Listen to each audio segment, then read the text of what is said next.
Live from San Diego, California. We go live to the newsroom with your host for Nick's Nerd.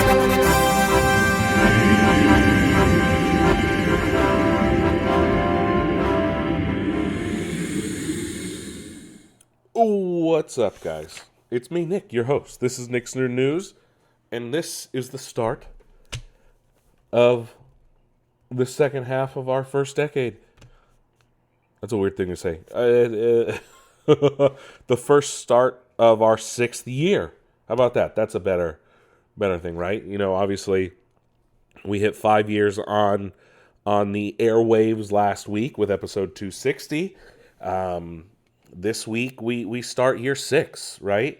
It's crazy that we've come this far, that I get to prattle on about nonsense to all of you each and every week. I'm sure you guys very much enjoy it, right?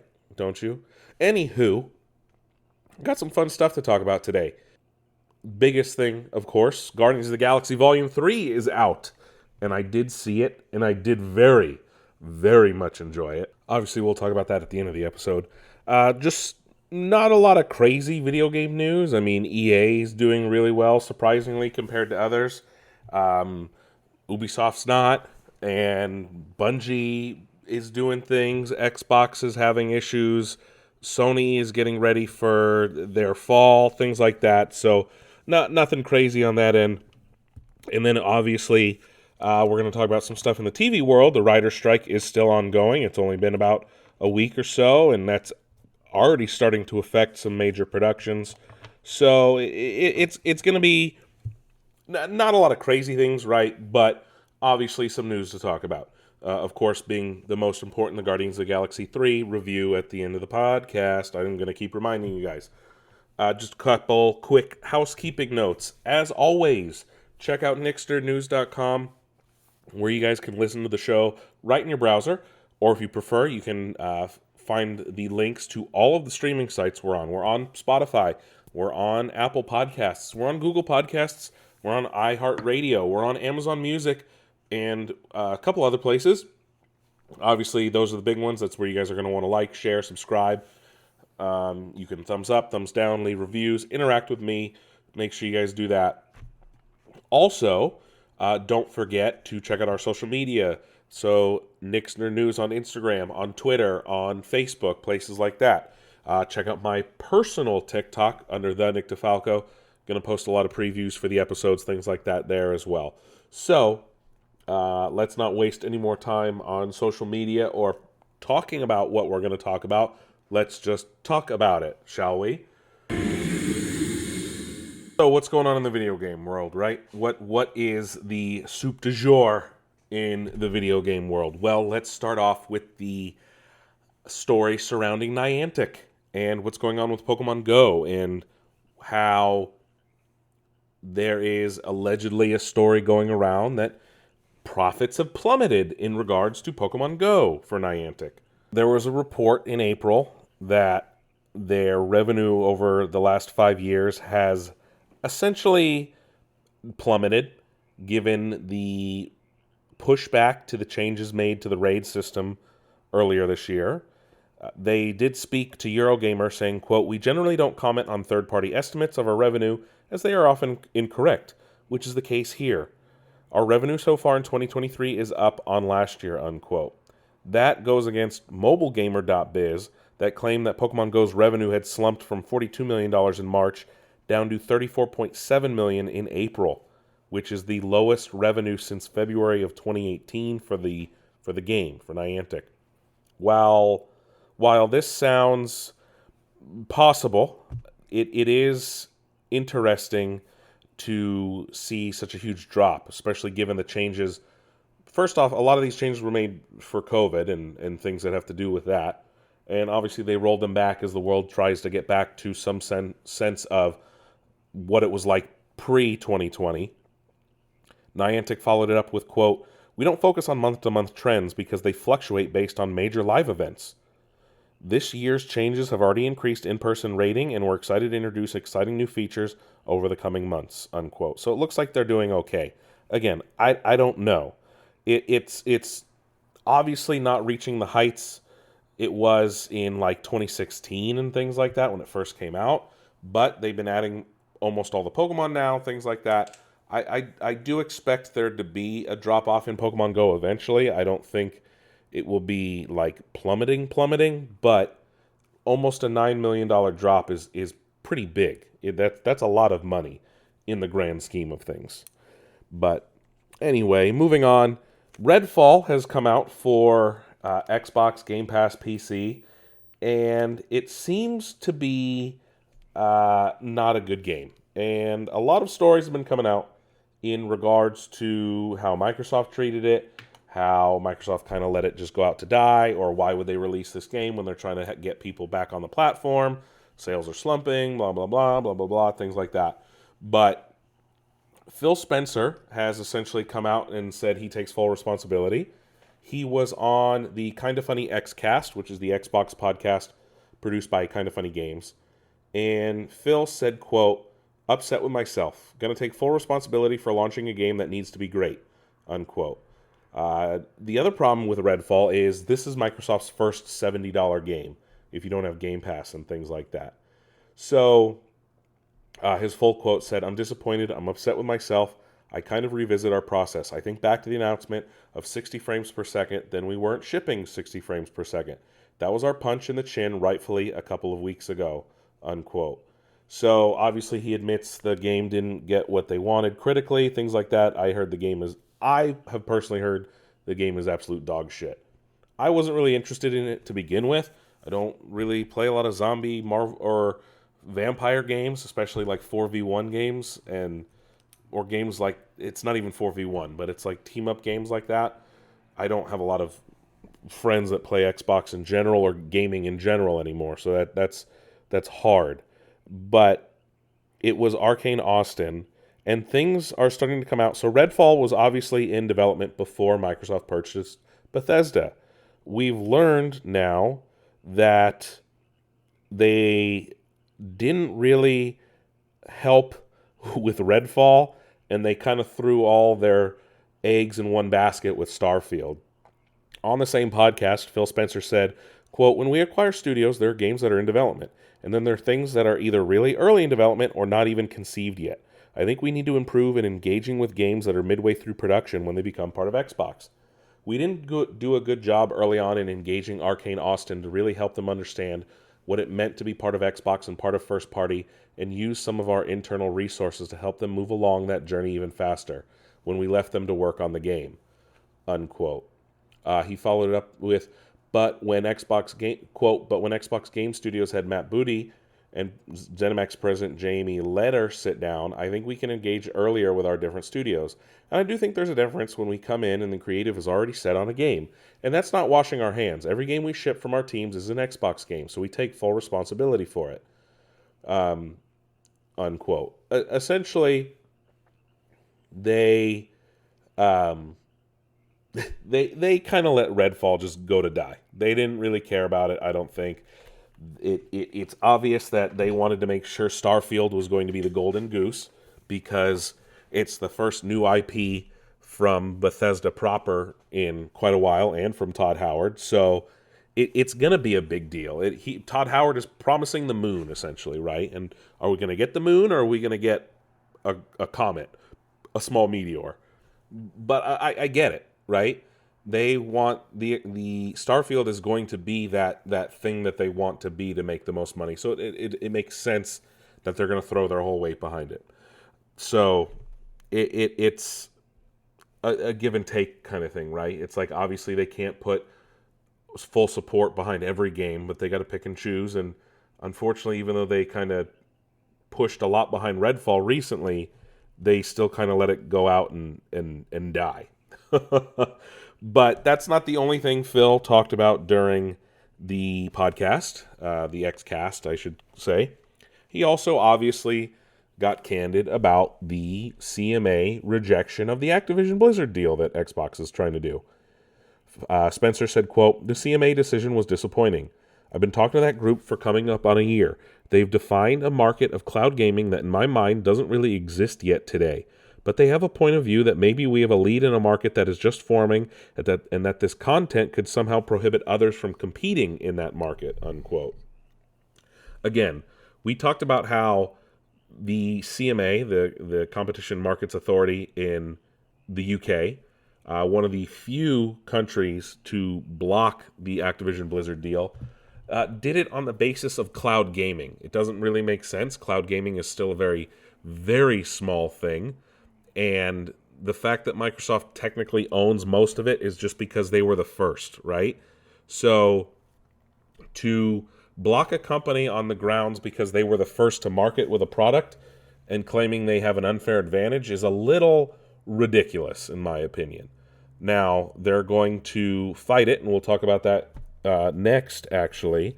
Microsoft and Xbox have hired the Queen's former lawyer. Yeah, that's right. The Queen's former lawyer to help them fight the CMA deal. Well, not Xbox, sorry. Activision has. So Activision and Xbox will fight the CMA, appeal the CMA deal separately. And Activision has retained the Queen's former lawyer. So this is ridiculous. So he handled cases for the UK Parliament and Queen Elizabeth, per that.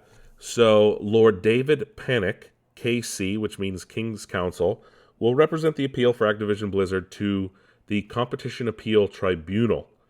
Microsoft, like I said, also plans to do with a parallel appeal, but they will be using UK lawyer Daniel Beard, KC, also King's Counsel. This is now 2 weeks after what happened. We'll see how things progress. We've heard China is supposed to issue their ruling within the next few weeks. Apparently, they are on board with the deal as well. The European Union is expected to issue their results very shortly, and the U.S. is expected to soon as well, as the deal was announced just over a year and a half ago and was expected to close about now. So we'll see what happens, though. Moving on, how about this? 12 years after they were lost, some Pokemon anime episodes have been found. In 2011, there was a major earthquake and tsunami that hit Japan, and during that time is when production was seemingly halted on the Pokemon anime, and a few of the episodes that were being worked on at that time have been found. They've been lost for 12 years now. I think it was, I don't remember the number of episodes, but they were pertain to the Black and White season of the Pokemon anime around the Black and White games. And while they've been released in Japanese, some fans have worked to translate them into English for English viewers. But yeah, that's pretty cool. They were found 12 years later, so they're not lost to the ether anymore. How about this? Hogwarts Legacy has earned $1 billion. So much for, not agreeing with J.K. Rowling, right? Because clearly people were not going to buy Hogwarts Legacy. Funny. That number is expected to grow with the upcoming release of both the PS4 and Xbox One versions coming very shortly. And of course the Switch version to follow sometime after that. But yes, Hogwarts Legacy has earned $1 billion just 2.5 months after release. Not a lot of games always hit that number, so. Riot Games has announced that following a lawsuit, they will be compensating female employees. Over 1,500 Riot Games and hundreds of Activision Blizzard workers have received compensation after both companies settled lawsuits for gender discrimination, workplace harassment, and similar things going on in the workplace. This is via Axios. So in a court filing by Rust Consulting, they are the ones who handled the settlement process. This is a workers' compensation payout coming from a pool of $100 million. So all 1,548 claimants will receive a payment ranging from $2,500 to $5,000. and they can get up to additional damages up to $40,000 total. So it also depends on if they were contractor or full-time staff, length of time at the company, things like that. Apparently 7 people have opted out. This is stemming from a lawsuit that was started in 2018 when 2 employees, one was current, one was former, sued the company following the release of an investigation that Kotaku put out, talking about all the negative things, harassment going on at the company. So the lawsuit at the time of the following said, quote, like many of Riot Games' female employees, plaintiffs have been denied equal pay and found their careers stifled because they are women. Moreover, plaintiffs have also been seen their working conditions negatively impacted because of the ongoing sexual harassment, misconduct, and bias which predominate the sexually hostile working environment of Riot Games, unquote. So that's yikes. Big yikes. Activision Blizzard has yet to pay out compensation to hundreds of current and former employees after their lawsuit was settled. And Axios also reports that there was pregnancy discrimination, sexual harassment, retaliation, and constructive discharge. That's not good. They were being paid 5 to 6 figure settlements. Wow. That is nuts, man. So, I mean, Riot's got the money, but that's a lot of people that were mistreated. That's disgusting. That's horrible. How do you move on to like a fun topic after that? We're going to try, but the remastered version of Marvel's Spider-Man can now be purchased as a standalone game. You do not need to get the Miles Morales on PS5 to get it. So if you've been holding out for the remastered version, you can finally get that. David Harbour has opened up about working on the Gran Turismo movie. Yes, I know we always forget that the Gran Turismo movie is a thing and it is coming out. But he was speaking to IGN with director Neil Blomkamp, and it says, quote, when I got handed the script, I was like, how would you be able to make a film about Gran Turismo? That makes no sense. It's like a racing simulator, unquote. That was what Blomkamp said. And then he followed it up with, quote, Jan's story is unbelievable because he went from playing Gran Turismo in his parents' house on a console, like a driving system console that he built, to placing third at Le Mans. It was this very organic merging of a video game backbone with a real-life, real-world setup and characters that work organically, unquote. So if you don't know, the Gran Turismo movie is going to tell the real-life story of a real race car driver and how he essentially became a real driver by playing Gran Turismo. And the movie will feature the game being played as a racing sim. So David Harbour said the same thing. He himself is a gamer, and he said that, quote, never been interested, unquote, in Gran Turismo, and he knows that video game movies always tend to not be good, but he followed up with saying, quote, I'm really happy with the approach that they took to this, because I think we all know, unfortunately, I mean, it's just a thing, video game movies don't work. There's a lot that have failed. Part of that reason is because what we love about video games is that we're the player playing them. We're controlling the action. We don't necessarily want a director and a team of people to control our point of view, to tell us what the story is within it. We ourselves want to carve that story for ourselves, unquote. Again, this is all an interview with IGN. But obviously he gets it this time. He followed up with that, saying, quote, this is great because the video game is a part of the movie.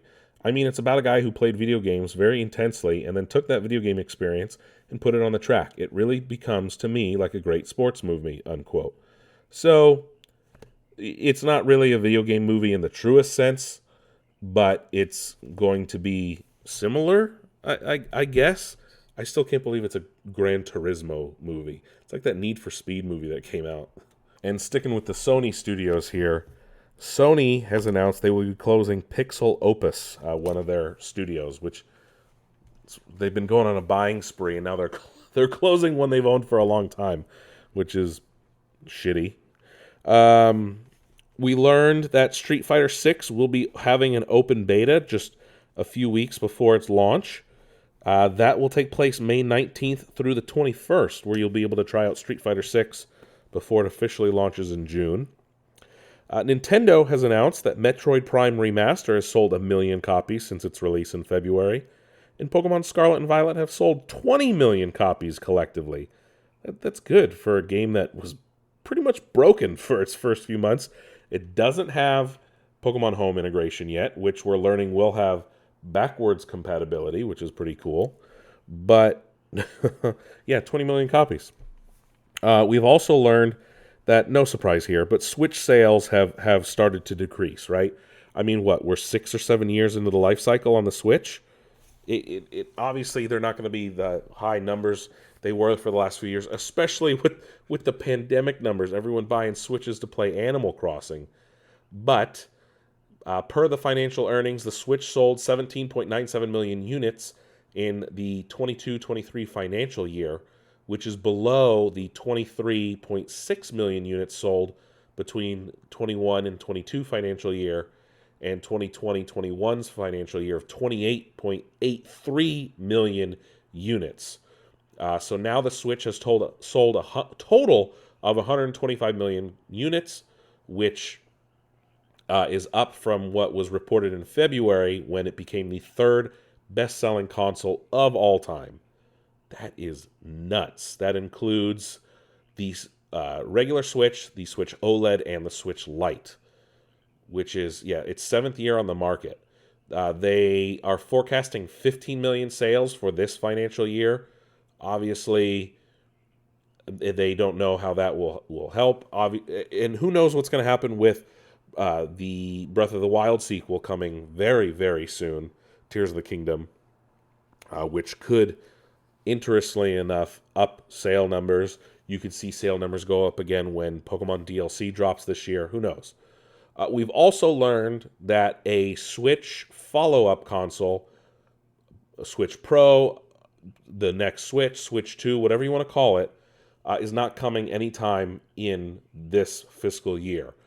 Per Nintendo, via Bloomberg, president of Nintendo, Shuntaro Furukawa, said to investors, there will not be a new home console release anytime before April of 2024. So don't expect a new Nintendo console anytime between now and the end of April 1 year from now. So don't get things twisted, because you might be overestimating or being a little overzealous in that. What else is going on? We've learned about Starfield's ESRB rating, which is going to be rated M for mature. No surprise there. Most Bethesda games are. But it is for drug use, in-game purchases, and implied sex. So the game will not show sex. It will talk about it. I guess you can have jetpack sex, whatever that means. But the game is rated M for mature. No surprise there. We will learn more about it at the Starfield Direct happening 1 month from today in June following the Xbox Game Showcase. Bungie has announced that they've won another lawsuit against cheat makers, whatever you want to call them. Bungie has been awarded $6.7 million in a new lawsuit. $6,700,973.34 in a default ruling given by U.S. District Judge Tana Lin. Via Axios' Stephen Totillo, reported by GameSpot, quote, Bungie wins another cheating lawsuit, $6.7 million award against Lava Cheats, which it sued in 2021. Defendant never responded to the suit, was a default judgment. Bungie said the cheats had been downloaded more than 1,700 times. Said it spent $2 million battling cheat makers, unquote. So that Lava Cheats never responded, so how are they going to get their money? That's strange. They also won $240,000 to cover legal costs and attorney fees. And the owner of Lava Cheats lives in India. So how do they get their money? I don't understand. That doesn't make any sense. How do you win a lawsuit against someone who didn't show up or respond? Like, that doesn't make sense. I don't know. Game Freak and Private Division have announced a new partnership. They're going to be working on a game called Project Bloom, or at least that's what the working title is. It is a AAA action adventure game, and they're calling it an ambitious adventure game. And director of Game Freak, Kota Furushima, said that, quote, "We're thrilled to have the opportunity to create new IP that is bold and tonally different from our prior work. From the beginning, Private Division was the publisher we wanted to work with on our new game. Their track record and global expertise gave us all the confidence to create a sweeping new action game that we can't wait to share more about in the future," unquote. Private Division head Michael Waros added that they are honored, quote unquote, to be working with Game Freak, and I don't remember what Private Division has worked on before. Let me check that out. So Private Division, totally forgot that they are part of Take-Two Interactive, and a little idiot of me, they, published Hades, which I happen to love, and they've also published the Kerbal Space Program games, Ollie Ollie World. They published the Outer Worlds, technically, before Obsidian was purchased by Xbox. So it makes sense that they are, they published Hades, right? They didn't develop it. But Private Division is part of Take-Two Interactive, like Rockstar. So they got some money and clout behind them. So it makes sense that Game Freak would want to work with them. We've also learned a lot about EA as their earnings have come in. And EA is doing surprisingly well compared to some other video game publishers and developers and things like that. They earned nearly $2 billion in net bookings in quarter 4 alone. FIFA 23 took in the most money, obviously with it coming out with the World Cup, Ultimate Team, things like that. EA reported record net bookings of $1.95 billion for the quarter ending March 31st, 2023, which was 11% up year over year. This is all from live service games, which are dying everywhere else except for EA, apparently. That's also going to be the last FIFA. Remember, it's going to be switching over to EA Sports FC since they lost the FIFA license. So that could be part of why it went up so much. That Apex Legends was a big part of it. Net booking growth up in quarter 4. Sims 4. 70 million people are playing The Sims 4. $1.87 billion in net profit, or net revenue, $7.45 billion for the full year.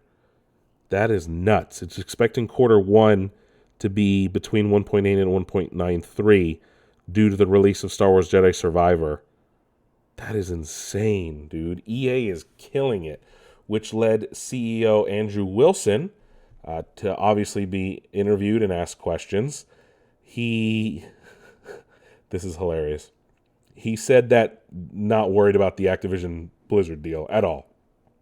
And obviously everything that's going on. EA, he did say, quote, Microsoft's biggest partner. They are the number 1 publisher on their platform, unquote. That's what he said.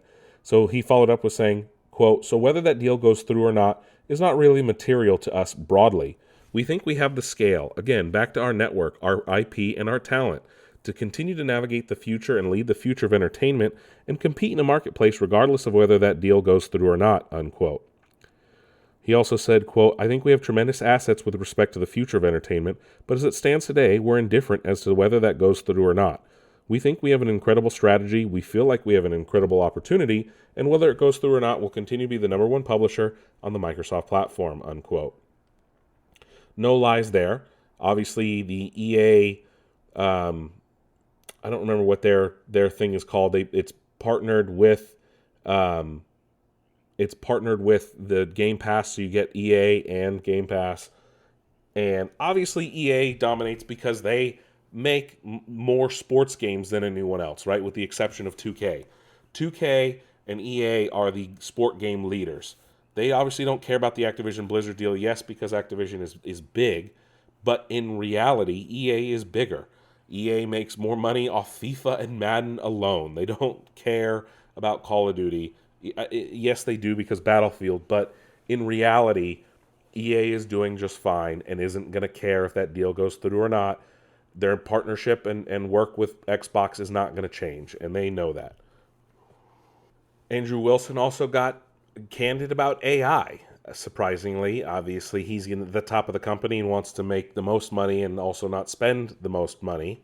And he said, "quote AI is one of the greatest let me fix this. The games industry would probably be, quote, one of the greatest beneficiaries of AI, unquote. He also, though, was a little weary of it. Quote, the fear of displacement of the workforce is something we read a lot about and we talk a lot about.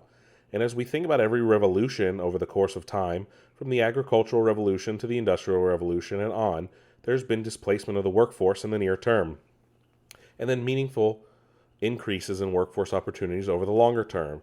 Our hope is that AI represents the same opportunity, and we're working very closely inside our company to ensure that our people benefit in that way and actually facilitate them to do more things, unquote. So, obviously, it's a lot of people are worried about it in terms of art and work and things like that. He then passed it on to, let me see, what was it? COO Laura Miele, who said, quote, so in game development, you would imagine the velocity of content, creative iteration is going to be advantaged greatly by having really smart content tools. Andrew mentioned creator content, lifelike animation, real text to speech for players, and what that will mean for them and the experience they have. As we think about live game support at scale, there's going to be some really great imaginary imagery detection, issue detection, economic modeling that we're going to be able to apply as we continue to grow these connected ecosystems. So we're pretty optimistic and excited and inspired about this new wave of AI, unquote. You know what? It's interesting what's going to happen with how Chat GPT and image generators and things like that affect games. I mean, we already saw it in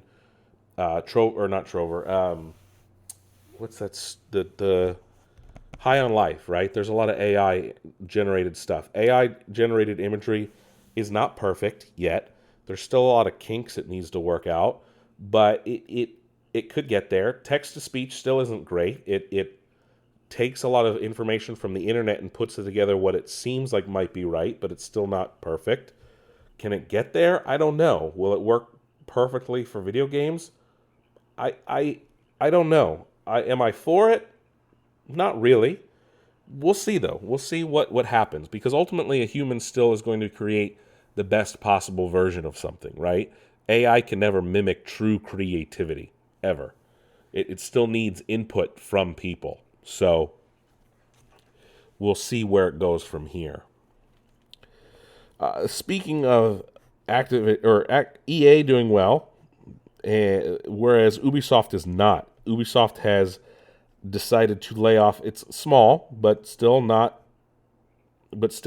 issue. They've laid off 60 people at two of their offices, one in the UK, one in the Carolinas, essentially gutting their customer relations team, which, of all things you want to keep around, speaking as a customer experience person myself, that's something you normally want to keep, right? You want that relationship with your customer to be strong, to be good. And if you gut the team and switch over to like automated responses, people aren't going to be happy. We've also learned that Bravely Default will be shutting down online services on their Nintendo 3DS games. So if you're still playing Bravely Default games, that's going to be happening soon. And our last gaming story today, nothing major, but we're hearing that Carl Urban is deep into talks about playing Johnny Cage in the Marvel in the Mortal Kombat sequel expected sometime in the next few years. Obviously, we don't know.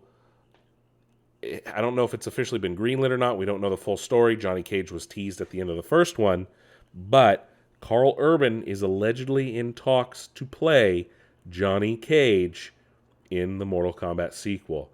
That is something I never expected to read, and it's something I'm very, very excited about. If big grain of salt here, if it becomes true. But that is it for gaming news. Let's head on over to the TV world and see what's going inside the silver screen. No, wait, that's movies. Inside the box. So, obviously a lot of shows are getting canceled or renewed at this time of year. The CBS is one of the first networks to announce their cancellations. And they've already renewed a show they canceled. SWAT was canceled last week, despite being one of their most popular shows. I actually very much enjoy it. And one of their highest viewership shows canceled because they didn't want to pay. So it's not produced by them. It's produced by Sony. Costs were going up. They didn't want to pay for it. Shamar Moore, the star, posted on Instagram, got people riled up enough for CBS to uncancel SWAT and give it a 13-episode final season, which is wild to me. But in its wake, they canceled True Lies, which, no surprise there, I think everyone hated that show because it doesn't hold a candle to the movie. And they also followed it up with canceling East New York, one of their other police procedural shows. So that we've learned from CBS. We still don't know yet what's going on with Fox shows, ABC shows, NBC, or CW just yet, especially with the writer's strike ongoing. The One Piece Netflix adaptation is still coming. Don't expect it just yet, though. Creator Ichiro Oda has issued a letter to fans saying, quote, "Considering my expected lifespan, I believe that this is the last chance to bring One Piece to the entire world. If we're going to do it, I want to be able to supervise things while I'm still active. That's why I agreed to the live-action adaptation of One Piece back in 2016. We are in this together. Thank you, Ichiro Oda, for your trust. We can't wait for the world to see what we've created." He also then said, quote, "Since then, Netflix has committed enormous resources to the production. It was announced that the show will launch in 2023, but they promised that we won't launch until I'm satisfied," unquote. He said that while he is involved and other cultures are involved, that their different opinions and skill sets meant that, quote, "sometimes it could be frustrating for both sides," quote, unquote. So he also followed up saying, quote, "Each and every entity involved is working in sync. We're finally here," he wrote, unquote. Do we know if the show's actually coming? Not yet, but it does seem like things are moving at a better pace than expected. Oda is heavily involved, and it looks like they want to make sure it fits what fans come to expect from One Piece, given that it's one of the few anime with over 1,000 episodes. It's still wild to me how many episodes of One Piece there are. Rings of Power, it's been announced, will still continue production on Season 2, despite the showrunners leaving for the strike. They did leave detailed notes, that doesn't count as writing, on how to finish the show. So, makes sense. I wonder how that will affect it, though, moving forward. We've learned that Yellowstone will end with Season 5 in November, but they did announce a sequel is planned for Yellowstone at some point in the near future. It does have 2 prequels, so it makes sense to have a follow-up show. How about this? Obviously, everyone hates ads and the growing presence of ads everywhere on television and everything else. But it looks like we might be getting something different. Ilya Pozin, who is one of the co-founders of Pluto TV, which is a free ad-supported service, speaking of ads, is working with a company to build a ad-supported television.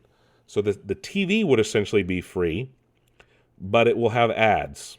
How it will be different is it will allegedly have a second screen attached to the television, almost like a sound bar, and it will display advertisements all the time, which is, they said, would be the height of a cell phone. So think of a long 6-inch tall screen at the bottom of a TV displaying ads, almost like a. I'm trying to think of something like a top bar or a bottom bar on a website, right? Like a header or a footer ad on a website, which not too bad. They said it can display news and things like that, but it's going to be called TV, which is the name of the company, but it will have ads that are relevant to what you're watching. So it'll have widgets for weather, ticker tape style news headlines, sports scores. They want to work with Bloomberg, CNN, and ESPN. There's nothing known about it yet. We don't know what it will look like, anything like that. The TV will be called Telly. And again, like I said, it will technically be free. No smart TV or anything like that, but could come with a smart dongle. Future TV? I don't know. More ads, though. That's for damn sure. Star Wars Day, May the 4th be with you, was on Thursday. And we got some Star Wars news. I'll talk a little bit about the TV, and then we'll talk about the movie stuff in a bit. But, yes, Star Wars Day, celebration of all things Star Wars every year. Obviously, May the 4th be with you. May the 4th be with you. Revenge of the 6th, Revenge of the Sith, things like that. And we learned some things about Skeleton Crew. Skeleton Crew is the new show coming to Disney Plus, based around Star Wars, starring Jude Law. Despite being a more kid-friendly show, it will still have real stakes. It will still have real consequences. It will matter to the world. It will matter to the ongoing story being told in The Mandalorian and Ahsoka and things like that. So, do not think it is a kid show. I mean, I still watch most Star Wars stuff, even if it's geared towards kids, but Star Wars Resistance, God, that was terrible. And I'm not watching the new show for like toddlers. That's different. But it is still going to matter. And obviously it's Jude Law, so it sounds great. Also, we got Star Wars Visions Volume 2. This time, instead of being several different shorts from Japanese-only studios, these came from studios all around the globe. And there were a ton of stop-motion episodes. There were 3. Star Wars Visions Volume 2 is by far leaps and bounds better than Season 1. Some of the anime I couldn't even sit and finish. Some of the stories were so bad, they were so cheesy, they were so lame. Don't get me wrong, some of them were beautiful and fun to watch in Volume 1. But Volume 2, every single one, even ones that were a little more outlandish, were great to watch from start to finish. They were all almost about 20 minutes long. My favorite is probably, let me look. The Aardman one was really good. Aardman is the studio behind Wallace and Gromit. They did a Star Wars short. Honestly, my favorite has to be the Journey to the Dark Head, which is from a South Korean studio. Followed up with The Bandits of Golak, which is 88 Pictures from India. So it was an Indian focused story, which was great. You got to see an Indian-based Sith or Inquisitor, which was awesome. The Sith one was great. That was from Spain. Screecher's Reach, which is Cartoon Saloon, which is an Oscar-nominated studio from Ireland. That was actually fun. In the Stars, which is a Chilean one, also great. The Spy Dancer was from France. That one was gorgeous to watch. The Pit was different. That was D'Art Stagio and Lucasfilm, Japan and US. And then the Aouz song from Triggerfish, which is South African, that was actually really fun too. But honestly, they were really, really good. I cannot tell you you need to watch them, because compared to the first season, like you'd think that the first season came out like a decade ago. That's the quality and the difference. It's so different. Don't get me wrong, there were some good ones in the first season, but some of them were just awful. Awful. Awful. But the makeup for it was so much better. Season 2 is more canon, I think, and it fits more with the timeline that we're used to. It's just, I can't believe that this is what the difference is. And these worldwide studios, they've already greenlit a season 3. I hope they go to more worldwide studios. I cannot wait. Maybe they'll go with more. They'll give more American studios a chance in season 3. I'm not sure. Obviously, they want to keep it to, Lucasfilm, but I almost want to go watch it again, right? Like, that's not something I always do, but so good. So the writer's strike is going on, right? We all know that. Well, now there's a slew of shows that have currently been affected by the writer's strike and have halted production. Stranger Things Season 5, the final season, as the Duffer Brothers join the strike. Apple's Severance Season 2, production has been halted. Daredevil Born Again, production has been halted. A Game of Thrones spin-off, The Hedge Knight story, Dunk and Egg, whatever you want to call it. The writer's room literally had to stop working. Abbott Elementary, Big Mouth's new season. Cobra Kai, Evil on CBS, Hacks on HBO, Loot, the Apple Plus show with Maya Rudolph. All late night shows have essentially stopped. Saturday Night Live. Wonder Man for Marvel as well. So that's 2 Marvel shows. And Yellow Jackets. Production has been halted on all of those shows due to the writer's strike. So expect delays for all of them. We finally learned more about the Babylon 5 animated movie that's coming out. It will feature the full cast of the show, including Bruce Boxleitner and some other characters that actually left the show before it finished airing. So yes, Babylon 5's full cast will appear in the animated film. Good Omens Season 2 drops on July 28th on Amazon. And we've now learned that Jack Ryan will end with Season 4 when that starts streaming on Amazon on June 30th. They filmed Season 3 and 4 back-to-back. It sucks that show's ending. I really, really enjoy Jack Ryan. And then last bit of TV news here.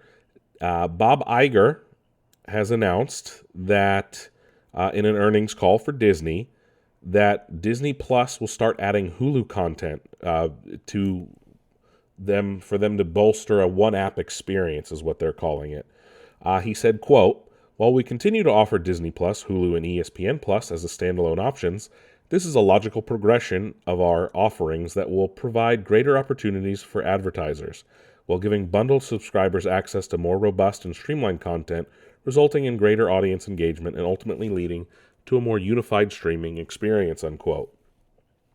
It will launch in the U.S. at a later date, no word yet, and the ad-free subscription plan, which is currently $10.99 a month, will go up, and it's very similar to what's going on with HBO Max and Discovery Plus as they move over to Max. And no word yet on if Disney will plan to buy out NBC Universal's 33% stake in Hulu, or if Disney will keep Hulu, or what's going on with that. But they also announced some content would be removed, but they haven't said what or which or when.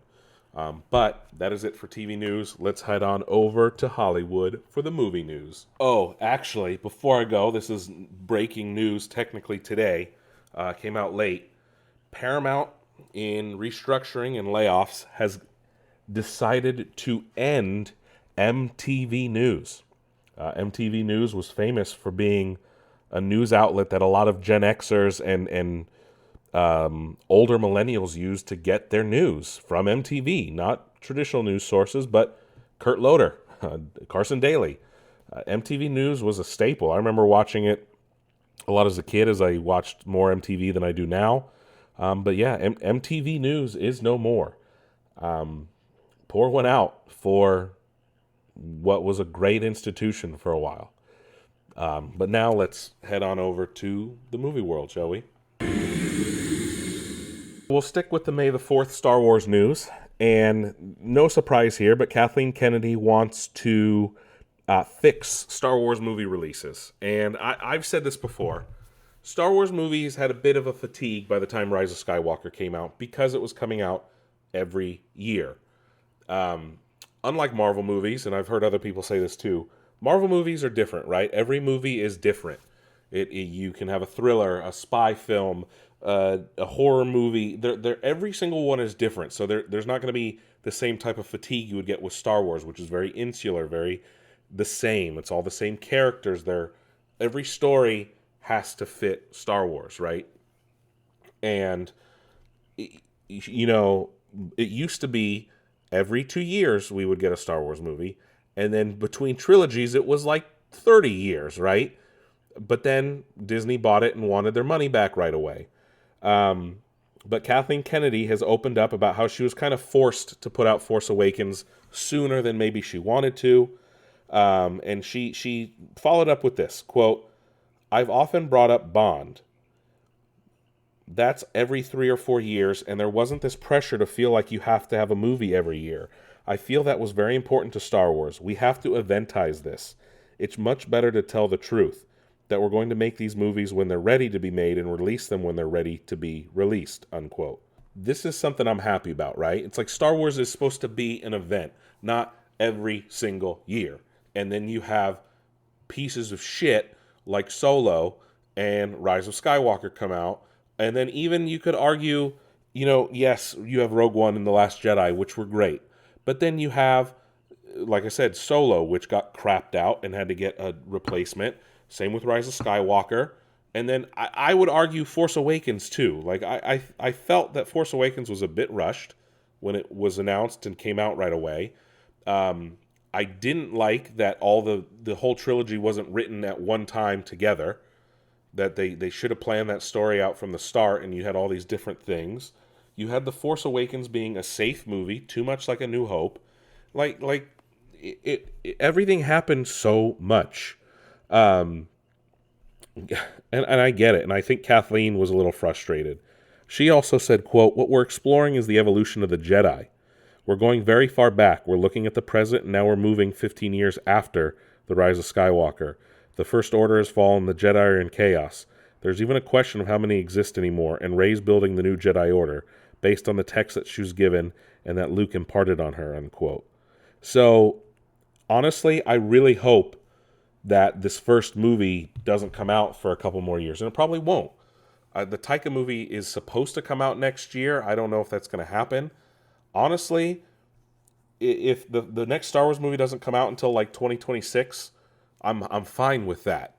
Like, yes, it's fine on TV. You can keep it doing that without hurting the event nature of Star Wars, right? Because those aren't huge, epic things. They're a fun story told episodically.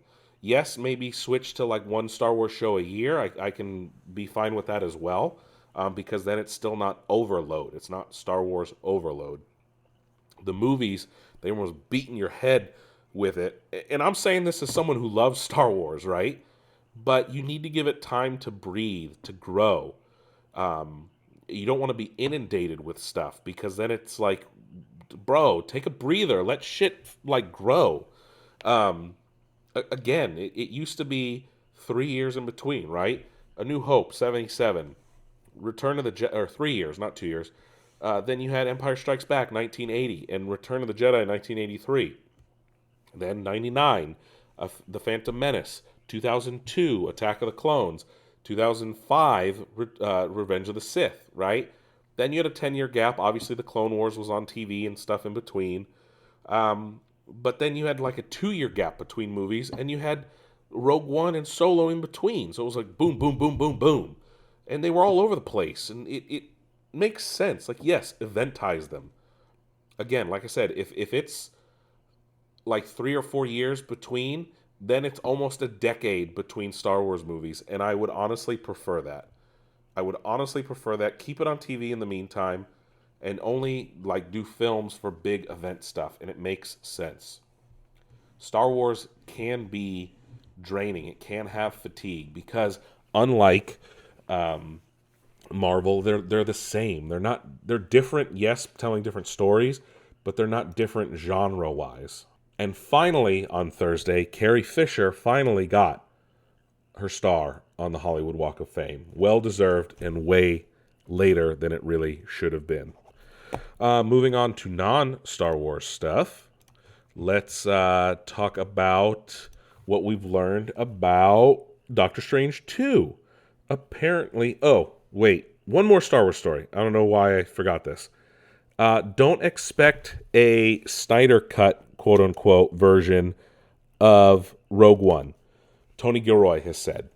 Obviously, he was the second director on it, not Gareth Edwards, but there will never be a director's cut of Rogue One because he says, quote, speaking to the Hollywood Reporter, quote, the best possible version, that was the absolute best possible version you could ever have, quote unquote. In response to a director's cut, he said, quote, oh my God, no. I'm not going to go into any more detail, but the more authority that you hear people talk about online about what happened on that movie, the less they know. That's all that needs to be said. Maybe someday, but no. That's the absolutely best version of that movie that you could possibly imagine in the time that was given, unquote.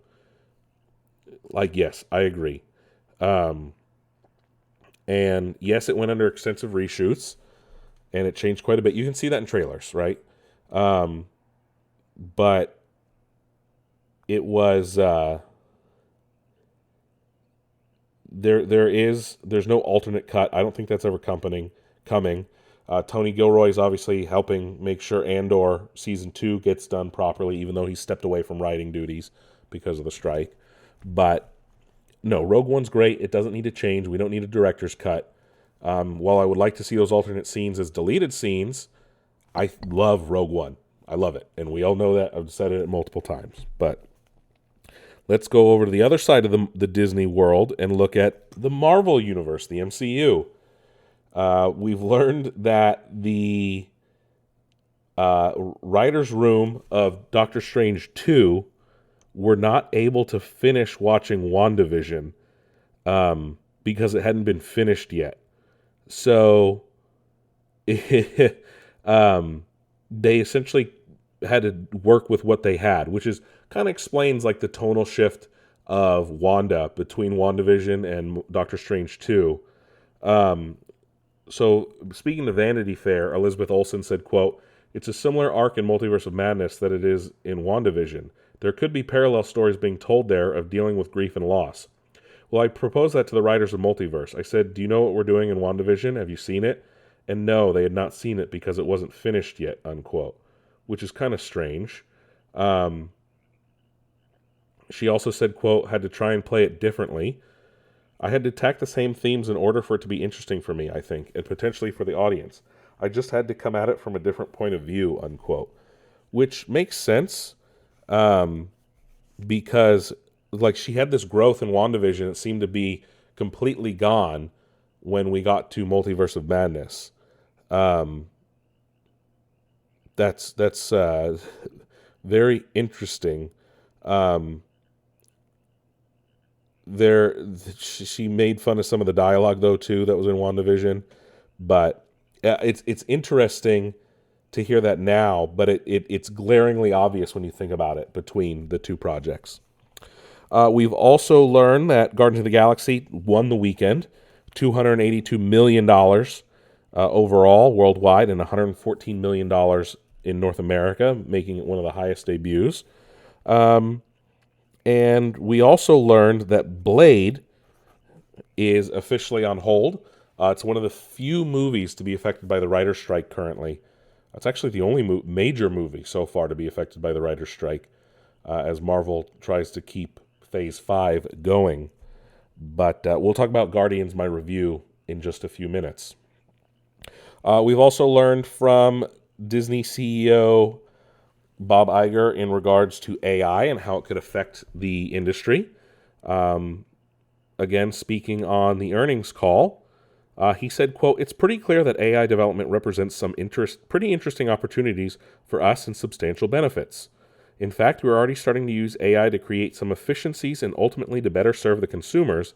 Getting closer to the customer is something that is real good of our goal of ours, and we think that AI will provide some great opportunities to do that.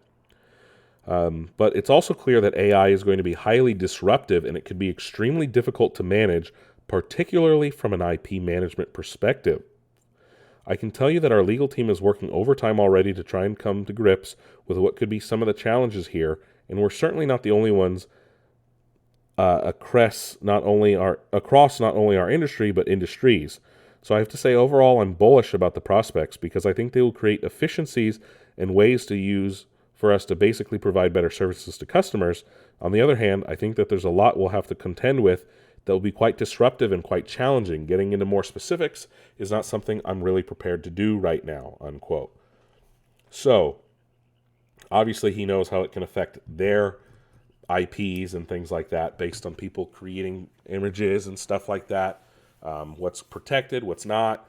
And it's interesting. You have two major CEOs across two different industries talking about AI. One wanting AI to help, with game development with Andrew Wilson at EA, and Bob Iger, the head of one of the biggest entertainment conglomerates in the world, being, hey, how do I use this to help customers, but also to make sure our creative stuff isn't damaged, right? And it's two very interesting, different opinions, both in the entertainment space, but two different sides of the entertainment space, and how that AI can really affect the entertainment industry moving forward. But I'm going to lean more with Bob Iger on this because I get what he's saying. AI has very useful things, and it could also be very damaging and can hurt things in certain ways and not be good for consumers or entertainment and things like that.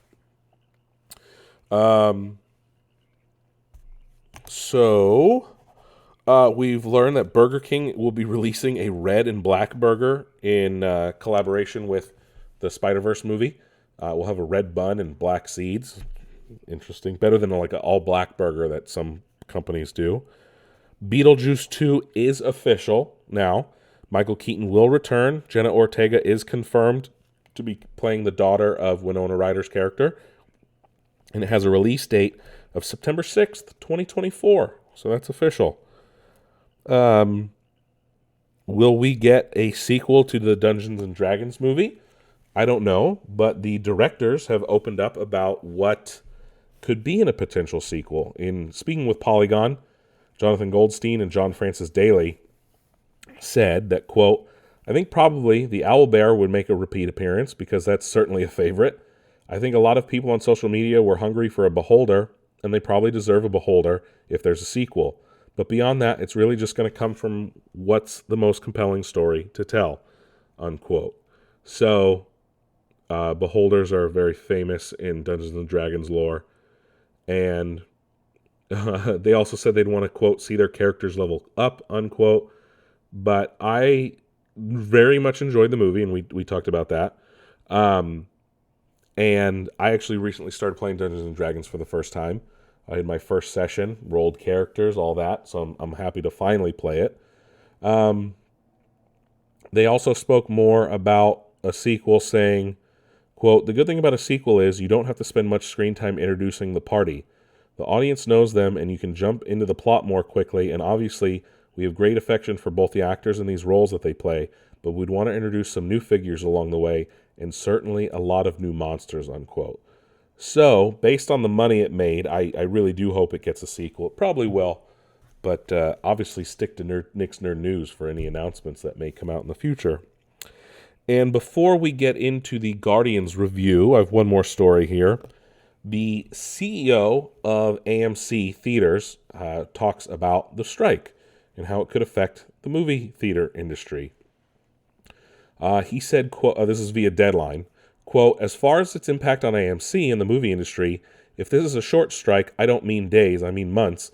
Its impact will mostly be felt on television programming because the movies for 23 and 24 have pretty much been written. In many cases, they've already been filmed, and I think only a very prolonged writer's strike would have a material impact, unquote. He went on to say, quote, we are very sympathetic to the real problem that exists for members of the Writers Guild. Streaming has changed the landscape of television and shaped the economics of what writers earn. We're hopeful that the Hollywood producers and the Writers Guild can work in good faith to craft a solution that is good for all parties, unquote. Obviously, he's going to side with them because they're like pissed at streaming, and he's pissed at streaming because that affects his bottom line as well. But no, in reality, if the strike goes a couple months, film the film industry shouldn't be affected too much. Like he said, most movies coming out the rest of this year and first half of next year are probably in the can, in post production, or have already been written. Won't need rewrites or anything like that. They're done. They don't need any more. But obviously, if it goes longer than that, the movies that are supposed to come out in the second half of next year are going to be affected or get delayed, things like that. So it makes sense that obviously a theater operator is going to get candid about how the writer's strike will affect his business as well, not just movie studios and streaming and things like that. But that is it for regular Nick's Nerd News. If you guys want to stick around and listen for the Guardians review, you can. There will be some spoilers. If not, thank you guys for listening. I will see you guys next week. If not, stick around. Let's talk about Guardians of the Galaxy, Volume 3. Well, you still there? Cool. Let's talk about Guardians. I fucking loved it. 100%, 10 out of 10. I'm dropping that number now before we even get into the review. Guardians of the Galaxy Volume 3 is hands down the best Marvel movie since Endgame. Hands down. It was so good. And when everyone says it's like the perfect capping to a trilogy, they're not wrong. I am going to agree with that wholeheartedly. There is no way that... Yes, there's parts that are strange or a little disjointed, but overall, it is so fun. It is so good. The music is great. The character growth and development for all of them is a culmination of the three movies, right? And obviously we get a different Gamora, but it works. The movie is very much about Rocket, even though the Rocket we know and love is in it very little. Like Bradley Cooper as Rocket doesn't have as many lines as he's had over the last few movies. It opens up with them running nowhere. If you have not seen the Guardians of the Galaxy Holiday Special, I would recommend it because there are some things that set up scenes in this film. But it's essentially them on nowhere running things. Peter is depressed and drunk over losing Gamora, even though she's not gone.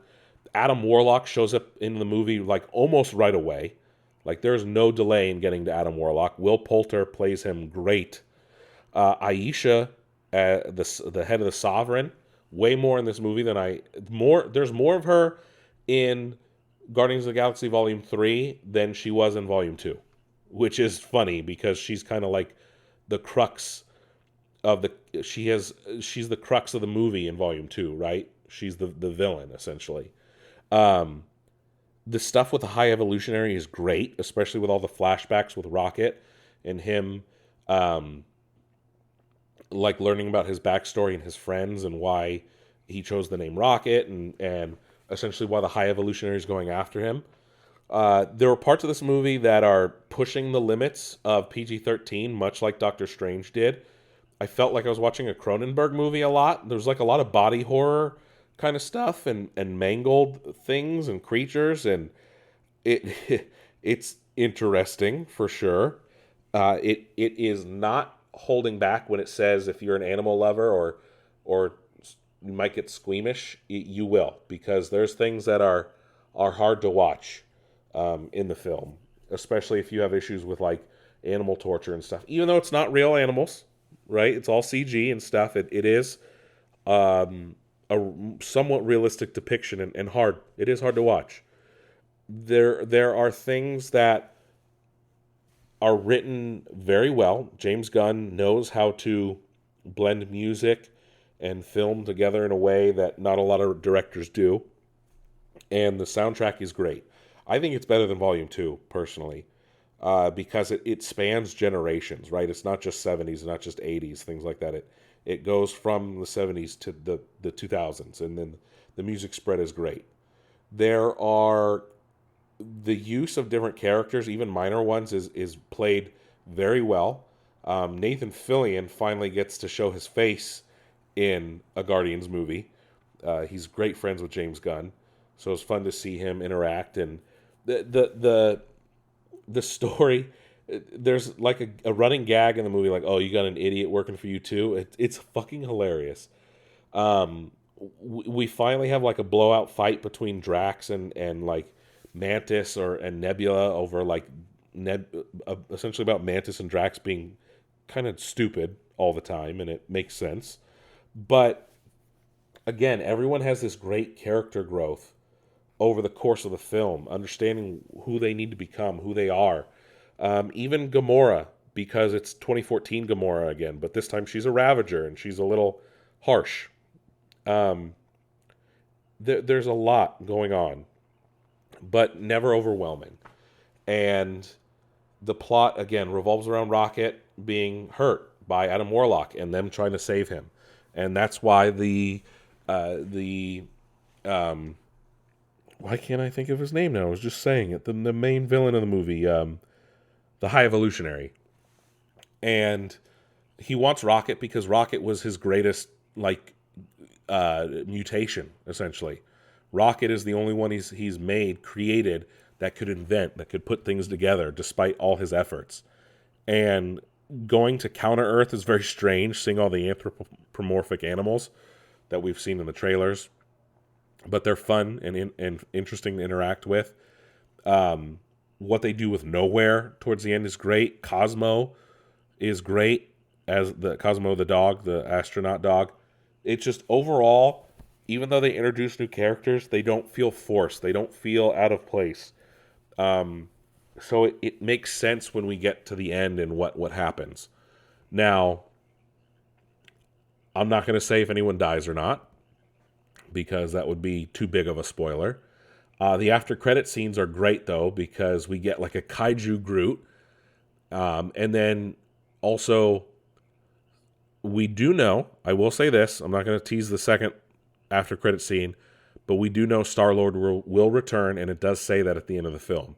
So despite Chris Pratt saying, yeah, I'm leaving the door open, it sounds like he's coming back as Star-Lord at some point. More than likely in Secret Wars or King Dynasty, one of those two. But it was such a fun movie. I think Kraglin has the best character growth overall of all the characters. Learning to, fill Yondu's shoes. And Nebula does as well. But you got to watch it, right? It is such a fun movie. It's interesting to have Nebula this time instead of Gamora. It fills kind of in with what we got in Endgame, right? Where Nebula is with the Avengers.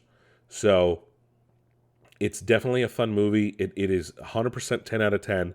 Best Marvel movie since Endgame, in my opinion.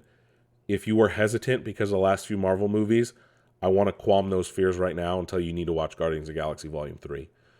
But it's so good. It was so damn good.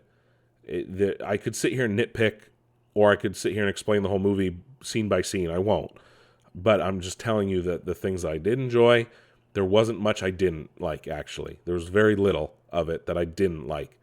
So I just got to say it was so refreshing and so fun, and it means my faith in James Gunn to run DC, I really don't have a lot of fears in that anymore. I had some. They were starting to bubble up, but in reality, I'm not concerned at all anymore. And he did very well with capping his trilogy on the Guardians films.